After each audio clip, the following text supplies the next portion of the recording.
지금 보시는 이 사진은 제가 함께 스터디하고 있는 한 분이 2년 전 대출을 끌어모아 매수한 첫 번째 아파트입니다. 표면적으로는 아무 문제 없어 보이지만 이 선택 하나가 그들의 일상과 관계 그리고 심리적인 무게까지 바꾸어 놓았다고 합니다. 투자금, 레버리지, 그리고 신혼이라는 가장 소중한 시기를 말이죠.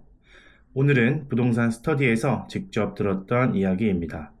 20대 신혼부부가 부동산 투자로 4억을 날릴 뻔한 이야기를 통해 왜 전세 대신 대출이라는 레버리지를 선택했고 결국 그 선택이 어떤 결과로 이어졌는지를 여러분께 전해드리고자 합니다.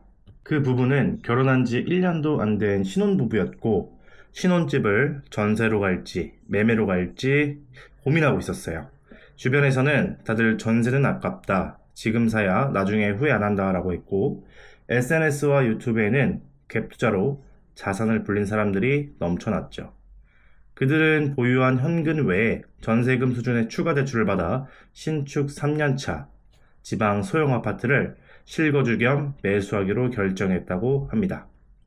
계산상으로는 월세보다 저렴하고 집값이 오르면 수익도 생기니까요.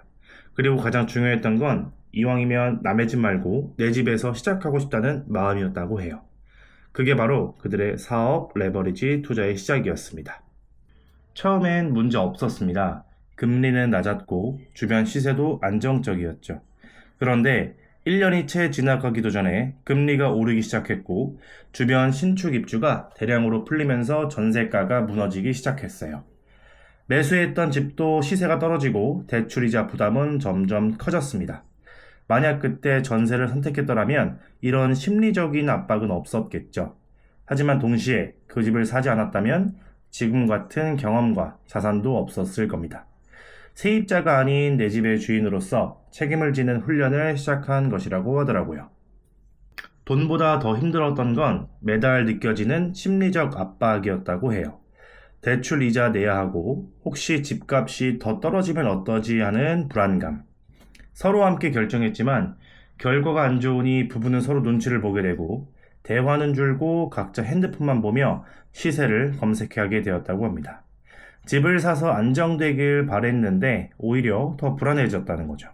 하지만 그 불안감조차도 결국은 내 집을 가졌기에 느낄 수 있었던 것이고 그만큼 현실감 있게 배우고 성장할 수 있었다고 말했습니다.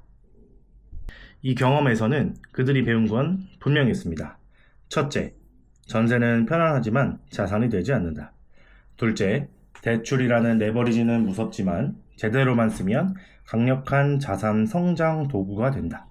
셋째, 무리한 투자가 아니라 계획된 레버리지는 오히려 인생을 앞당겨 준다. 넷째, 가족과 함께 결정하고 감당할 수 있는 범위에서 시작하는 것이 핵심이다. 그리고 그들이 가장 크게 느낀 건 이거였습니다. 결국 자산을 만들기 위해선 어느 시점에선 반드시 레버리지를 써야 한다는 것.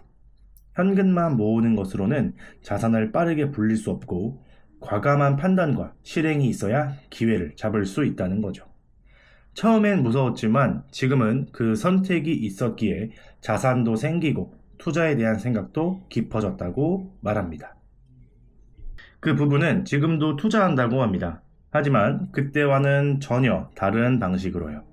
욕심보다는 현실을 보고 관계를 먼저 지키면서요. 그리고 무엇보다도 전세가 아니라 매수로 시작한 것에 지금은 감사하고 있다고 했습니다. 혹시 지금 전세냐, 매수냐를 고민 중이시라면 이 이야기가 하나의 기준이 되길 바랍니다. 끝까지 시청해 주셔서 감사합니다.